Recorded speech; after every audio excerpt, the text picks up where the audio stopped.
성경 말씀 야고보서 3장 13절로 18절 말씀을 봉독하겠습니다. 야고보서 3장 13절로 마지막 절 18절 말씀 제가 봉독합니다.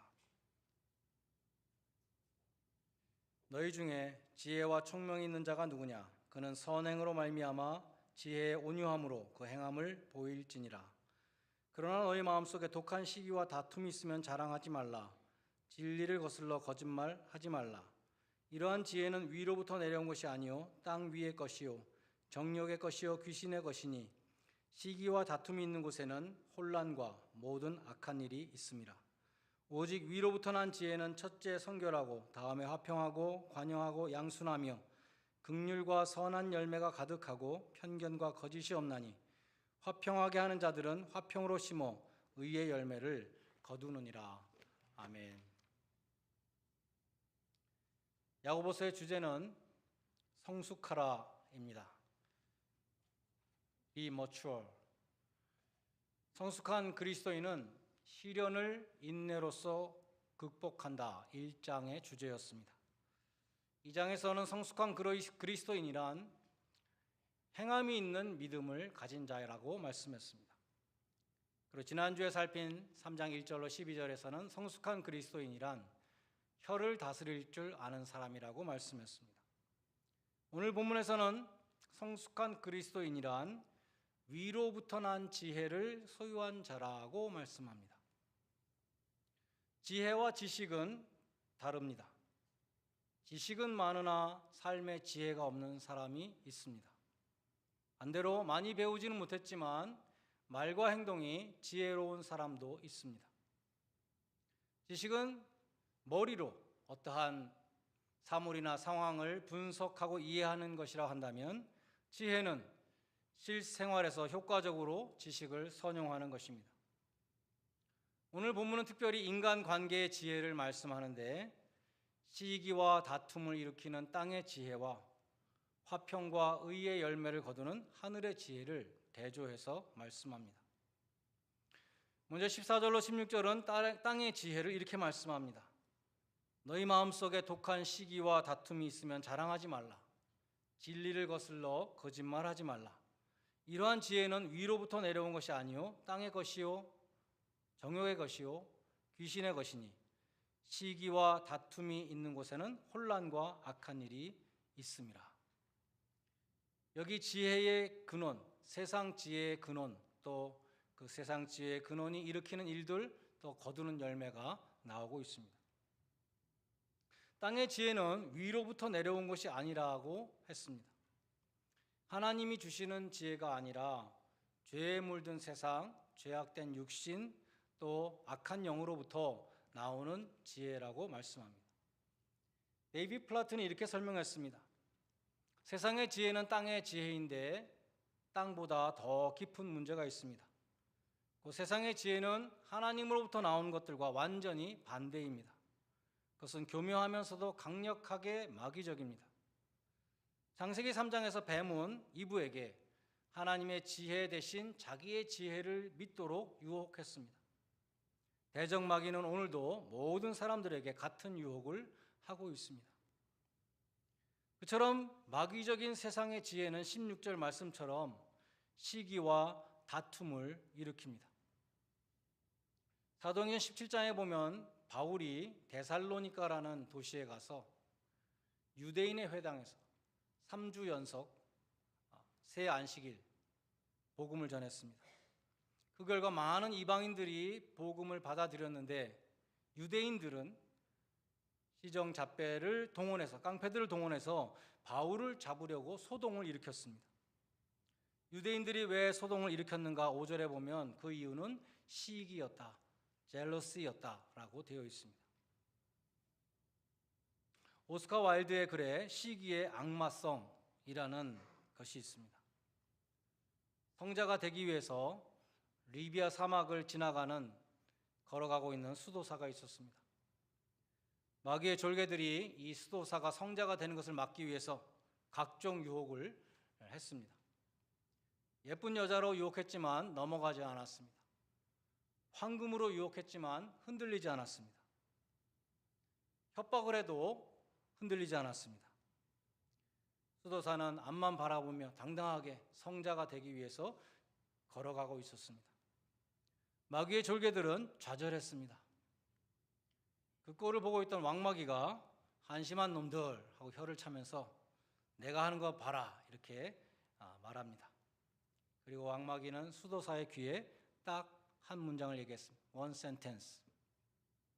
그러자 수도사는 그 자리에 주저앉고 말았습니다. 졸개들은 감탄했습니다. 역시 우리 왕초님 도대체 뭐라고 하셨습니까? 왕마귀는 으쓱거리며 말했습니다. 그야 간단하지. 네 동생이 알렉산드리아에서 대주교가 되었다. 대주교가 되었다. 이 말을 듣고 주저앉아 버렸습니다. 수도사는 그 한마디에 무너졌다는 것입니다. 유대인들이 시기심 때문에 예수를 죽이려고 했다는 것을 총독 빌라도도 봤다. 총독 빌라도의 눈에도 유대인들이 예수를 죽이려고 하는 게 시기심에서 나온 것이다. 그것을 알았다고 성경에 기록되어 있습니다.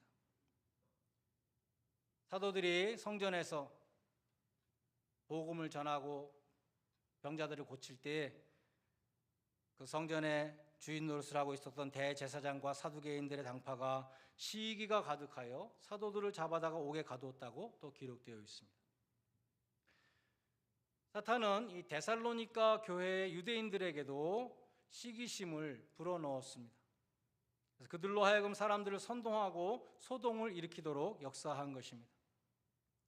정치적인 이슈를 만들어서 사람들을 선동하는 것은 마귀가 하는 일입니다. 예루살렘의 대제사장들은 예수님을 정치적인 정치범으로 몰아갔습니다. 로마 황제를 대적하는 자기 스스로 유대인의 왕이라 하는 자다. 이렇게 만들었습니다. 빌립보의 유대인들도 바울이 로마의 풍속을 해친다. 이러한 정치적인 죄를 뒤집어 씌웠습니다. 데살로니가의 유대인들도 바울 일행이 천하를 어지럽힌다. 사회의 불안정을 초래한다. 이렇게 이슈를 만들었습니다. 그처럼 마귀가 배후에 있는 세상의 지혜는 시기와 다툼을 일으킵니다. 반면에 위로부터 오는 지혜는 그 기원이 하나님이십니다. 야고보서 1장 17절에 우리가 본 것처럼 온갖 좋은 은사와 온전한 선물이 다 위로부터 빛들의 아버지께로부터 내려온다 말씀합니다. 그러므로 지혜가 부족하거든 모든 사람에게 후히 주시며 꾸짖지 아니하시는 아버지께 구하라고 야고보서 1장 5절은 말씀합니다. 성경에서 하나님께 지혜를 구했던 가장 유명한 사람이 누구이신지 알고 계시죠? 솔로몬이라는 사람입니다. 솔로몬은 성경에서 가장 지혜로운 인물로 꼽힙니다. 성경에 지혜서들이 있는데 잠언과 전도서 같은 지혜서를 솔로몬이 기록했습니다. 열왕기상 10장에 보면 스바 여왕이 멀리서 솔로몬의 지혜를 직접 보기 위해서 이디오피아 지방으로부터 오기까지 했습니다. 솔로몬은 어떻게 그처럼 지혜로운 사람이 될 수 있었습니까? 그의 지혜는 하나님이 주신 것이었습니다. 솔로몬은 그의 지혜를 기도의 응답으로 받았습니다. 솔로몬은 그냥 지혜를 주십시오라고 구한 것이 아니라 하나님의 나라를 위해서 잘 일할 수 있도록 지혜를 주십시오. 이렇게 기도한 것입니다. 누가 주의 이 많은 백성을 재판할 수 있으리이까? 듣는 마음을 종에게 주사 주의 백성을 재판하여 선악을 분별할 수 있는 지혜를 주옵소서. 하나님이 맡겨주신 이 나라를 잘 다스릴 수 있도록 지혜를 주옵소서. 이렇게 기도한 것입니다. 이 기도가 하나님의 마음에 들었다라고 열왕기상 3장 10절은 말씀합니다. 그리고 하나님이 이렇게 응답하셨습니다. 내가 자기를 위하여 장수도 구하지 아니하고 부도 구하지 아니하며 자기 원수의 생명을 멸하기를 구하지도 아니하고 오직 송사를 듣고 분별하는 지혜를 구하였으니 내가 네 말대로 하여 내게 지혜롭고 청명한 마음을 주노니 내 앞에도 너와 같은 자가 없었으며 내 뒤에도 너와 같은 자가 일어남이 없을 것이다. 또 네가 구하지 아니한 부귀와 영광도 너에게 주노니 네 평생에 왕들 중에 너와 같은 자가 없을 것이라. 또 내가 내 날을 길게 하리라. 이 하나님의 응답은 예수님의 말씀을 생각나게 합니다. 너희는 먼저 그 나라와 그 의를 구하라. 그리하면 이 모든 것을 더하여 주실 것이다. 솔로몬은 하나님의 나라를 먼저 구함으로 하나님이 감동하셨고, 솔로몬이 구했던 그 지혜는 물론이고 구하지 않은 많은 복들을 더해 주셨습니다. 여러분도 기도할 때 나에게 맡겨주신 하나님의 일을 잘 감당케 하옵소서, 이 기도를 먼저 하시기 바랍니다. 그리할 때 하나님은 우리의 모든 필요를 채워주신다고 약속하셨습니다. 하나님은 우리에게 있어야 할 것을 우리보다 더 잘 아십니다. 그리고 악한 자라도 좋은 곳으로 자식에게 줄 줄 아는데 하늘에 계신 아버지께서 구하는 자에게 좋은 곳으로 주시지 않겠느냐, 주님은 말씀하셨습니다. 하나님은 지혜를 구하는 자에게 하늘의 지혜를 주십니다. 또 성경에는 마귀적인 시기심에 사로잡혀 있었던 사울 왕하고 하나님을 경외하는 지혜를 가졌던 다윗이 대조되는 그러한 말씀들이 있습니다. 사울 왕은 이스라엘의 초대 왕으로 선택을 받는 그러한 영광을 누린 사람입니다. 용모가 준수했습니다. 또 사무엘이 그를 이스라엘의 왕으로 기름 부으려고 했을 때에 저는 도저히 그런 자리를 감당할 수 없습니다 라고 숨었던 그러한 겸손을 가진 사람이었습니다. 또 왕이 되어서 전쟁할 때는 가는 곳마다 이겼는데 뛰어난 지략과 통솔력을 발휘했습니다. 그러나 다윗을 질투하면서부터 그는 아주 추한 사람으로 변해갔습니다.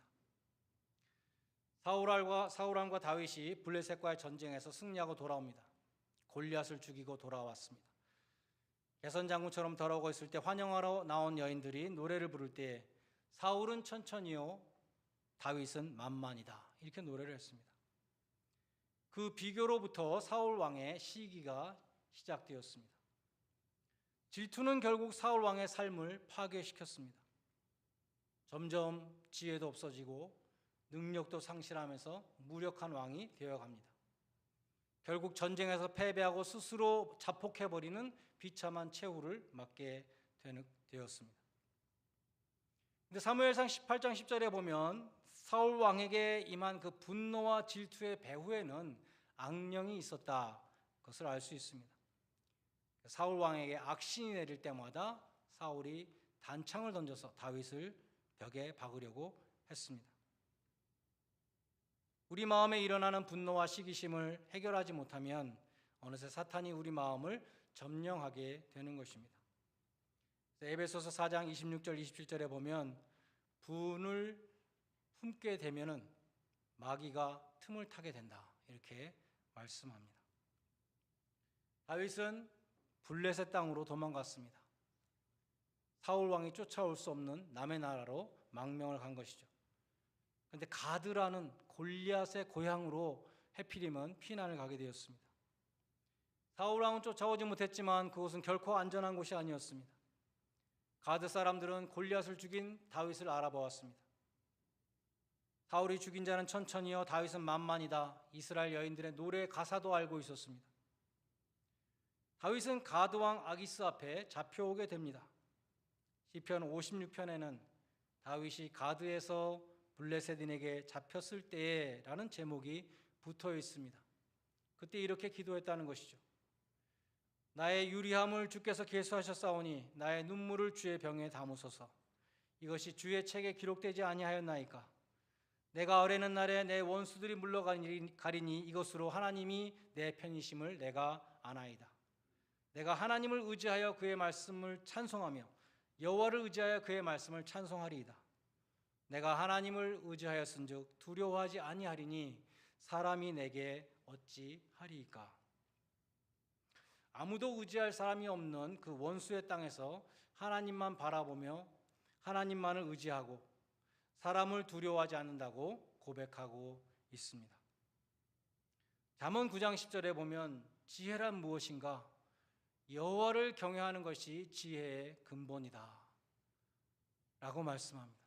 하나님을 경외하는 것이 지혜의 근본이다. 사울 왕은 마귀적인 시기심에 휩싸여서 다윗을 죽이려고 쫓아다니는 그런 불쌍한 인생이 되었습니다. 그러나 다윗은 자기를 죽이려고 쫓아오는 사울 왕을 바라보고 원망한 것이 아니라 하나님을 바라보았습니다.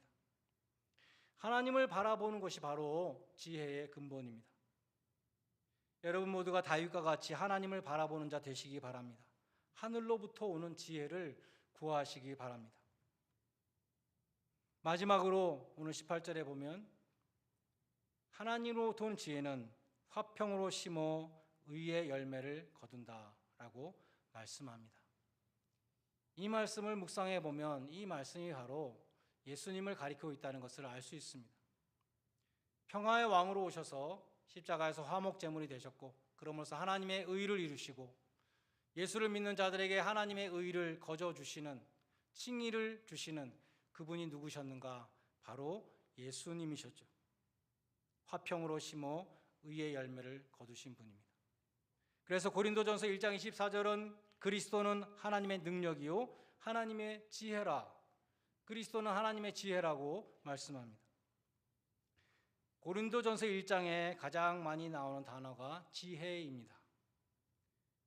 고린도는 헬라의 도시였기 때문에 고린도 사람들은 당연히 지혜를 중요하게 생각했습니다.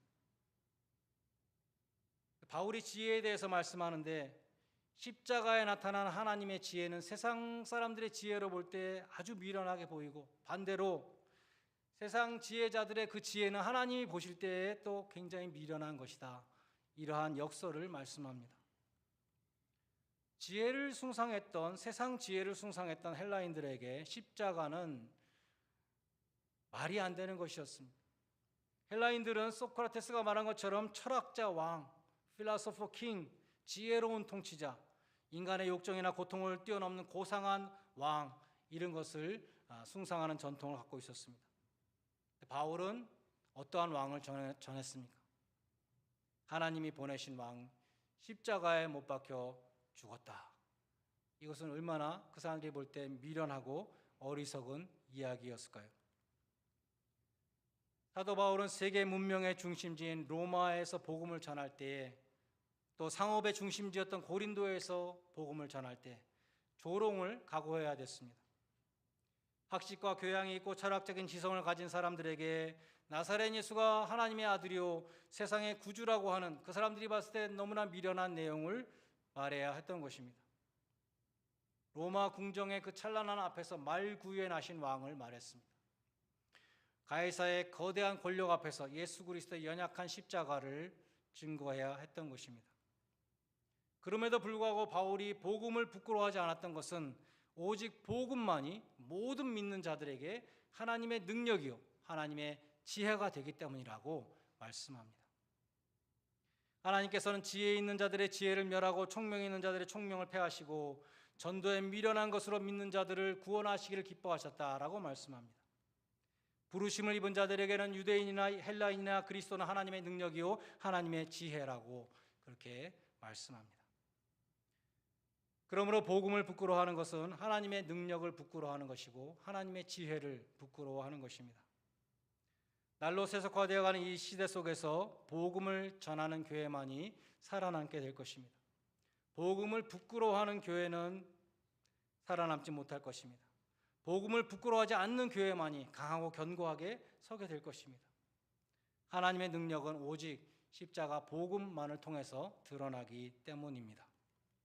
우리 교회가 참으로 복음을 전함으로 하나님이 들어쓰시는 영광된 교회가 되기를 바랍니다. 여러분 한 사람 한 사람도 복음을 부끄러워하지 마십시오. 우리 모두가 전도의 풍성한 열매를 들고 주님 앞에 서기를 원합니다. 주님이 주신 건강과 시간과 물질을 주님께서 부탁하신 복음을 전파하는 데 사용하시고 생명의 면류관을 받으시는 복된 성도들이 다 되시기를 주님의 이름으로 간절히 축원드립니다. 기도하시겠습니다. 시간 통성으로 한번 기도하시겠습니다. 여러분 세상 지혜를 따라 살지 않았습니까? 그래서 시기와 다툼과 혼란 가운데 빠지지는 않으셨습니까? 여러분은 순결하고 화평하며 관용과 긍휼과 선한 열매가 가득한 하나님의 지혜를 통해서 의의 열매를 맺고 계십니까? 이 시간 한번 기도할 수 있기를 바랍니다. 나를 내세우고 다른 사람을 시기게 하는 그러한 악한 꾀를 꾀하지 않도록 도와주시고 하나님이 주시는 지혜로 주님의 일을 감당하고 주님의 영광 드러내며 이웃과 화평하고 선한 열매를 맺게 하여 주시옵소서. 세상의 이 지혜를 내가 따르는 것이 아니라 위로부터 난 지혜를 구하며 하나님의 지혜를 가지고 주님의 교회와 이웃을 섬기게 하여 주옵소서. 다 같이 통성으로 같이 한번 기도하시겠습니다. 하나님 아버지, 우리가 이 세상의 지혜를 따라 살 때가 많이 있습니다. 하나님, 우리의 욕심을 따라서 아버지 하나님여, 우리가 마귀의 유혹에 넘어갈 때도 많이 있었습니다. 우리가 가는 곳에 평화와 의가 드러나지 아니하고 시기와 분쟁과 혼란이 일어날 때도 있었습니다. 하나님 아버지, 저희의 잘못을 회개하오니 이 시간 용서하여 주시고 여호와를 경외하는 것이 지혜의 근본이라고 하시는 것 같이 하나님을 바라보는 자 되게 하시고 아버지 하나님, 구하는 자에게 후히 주시며 꾸짖지 아니하시는 하나님께 지혜를 구할 수 있도록 도와주시고 하나님께서 주시는 지혜로 주님의 일들을 감당하며 이웃을 섬길 수 있는 저희 모두가 될 수 있도록 도와주시기를 간절히 소원합니다. 아버지 하나님이여, 하나님의 지혜로우신 주님, 그 주님의 복음을 전파하는 자가 되게 하여 주시옵소서. 이 세상 사람들이 아무리 지혜의 복음을 아버지 하나님 멸시한다 할지라도 우리는 하나님의 능력이요 하나님의 지혜가 되시는 예수 그리스도를 전할 수 있도록 도와주시옵시고, 그래 화평으로 심고 의를 거둘 수 있는 예수의 제자들이 다 될 수 있도록 도와주시기를 간절히 소원합니다. 아버지 하나님의 지혜가 부족할 때 주님을 바라볼 수 있도록 도와주시고, 아버지 하나님, 반드시 구하는 것을 주시는 하나님께서 주시는 그 지혜를 가지고 주님의 일들을 감당할 수 있는 복된 성도들이 다 되게 하여 주시옵소서. 예수님의 이름으로 기도드립니다. 하나님 아버지, 주님의 지혜를 구하기보다는 내 욕심과 판단을 따르며 믿는 자라고 하면서도 세상 지혜를 따르며 세상 사람들과 똑같이 살아왔던 부끄러운 모습을 주님 앞에 회개합니다. 하나님의 지혜로 오신 그 주님을 본받는 자들을 되게 해주셔서 화평으로 심어 의의 열매를 거두는 복된 일생을 살아가게 하여 주시옵소서. 예수님의 이름으로 기도드리옵나이다. 아멘. 187장 찬송 부르시면서 헌금하는 순서를 갖겠습니다.